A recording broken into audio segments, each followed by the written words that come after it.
Eu fui seu aluno. Não, deve haver algum engano aqui.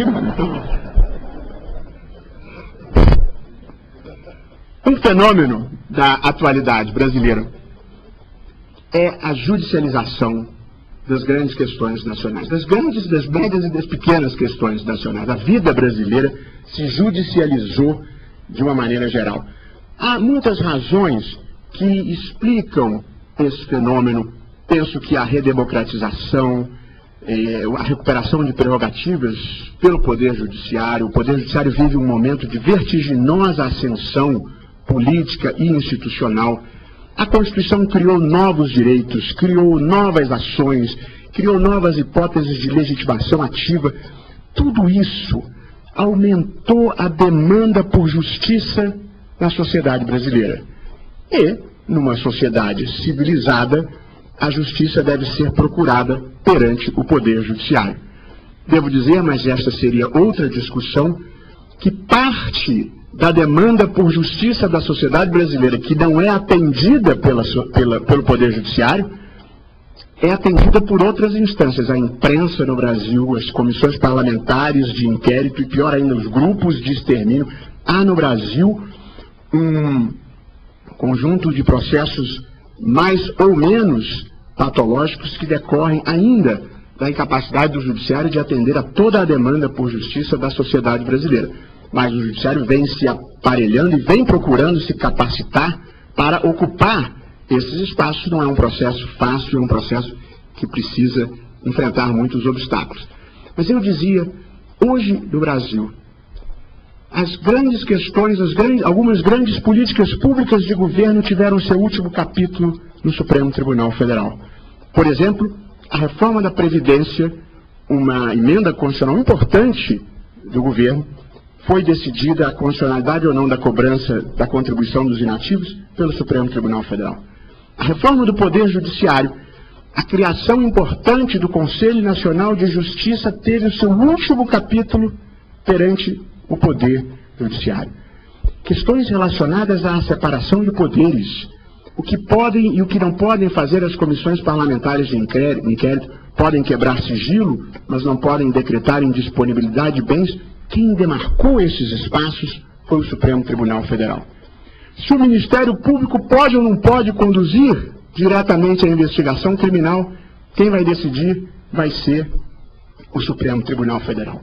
Questões importantes associadas a direitos fundamentais, como progressão de regime, no caso de crime hediondo, pesquisas com células-tronco embrionárias, interrupção de gestação, liberdade de expressão e manifestação de ódio racial, todas essas são ou foram questões já postas perante o Supremo Tribunal Federal. Questões do dia a dia da vida, legitimidade ou não da cobrança de assinatura básica de telefonia, tarifa de transportes públicos, mensalidade do plano de saúde. A vida brasileira, como eu disse, se judicializou amplamente. E isto traz uma questão importante e que era negligenciada no Brasil, mas agora passou à ordem do dia, que é a da legitimidade democrática do Poder Judiciário. O que o Judiciário pode e deve e o que o Judiciário não pode e não deve. A eterna disputa em todos os países que têm jurisdição constitucional entre o ativismo judicial e a autocontenção judicial.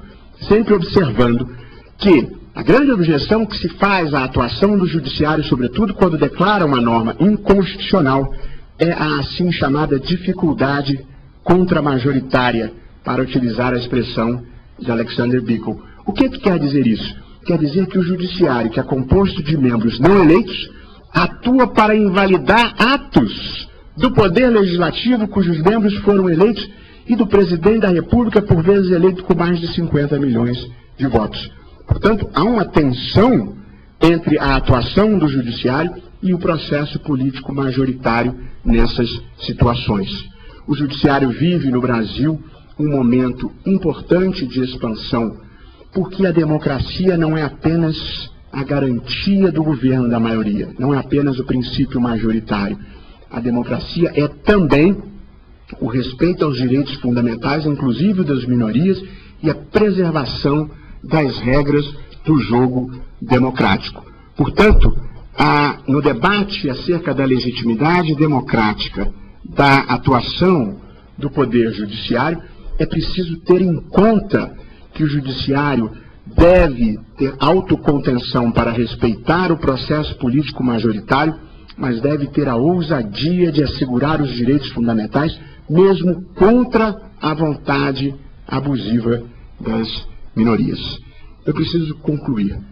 Conta-se que George Washington fez o menor discurso de posse na presidência dos Estados Unidos, com 130 palavras, e que William Harrison fez o maior discurso de posse, com 8.000 palavras, pronunciadas numa noite fria e tempestuosa em Washington. William Harrison morreu 30 dias depois de uma gripe gravíssima que contraiu naquela noite. Esta é a maldição que recai sobre os oradores que falam além do seu tempo. A constitucionalização do direito e a judicialização que ocorre no Brasil, elas são legítimas na medida em que o judiciário atue para suprir o déficit de legitimidade dos outros poderes, para assegurar direitos fundamentais e para assegurar as regras do jogo democrático. O judiciário, no entanto, não pode suprimir o jogo político nem a prevalência da vontade majoritária quando ela seja legitimamente manifestada. Uma frase feliz de Gilberto Amado: querer ser mais do que se é ser menos. Portanto, o judiciário deve ter ousadias e deve ter prudências, e o difícil é saber quando é que se deve ter a ousadia e quando é que deve se ter prudência.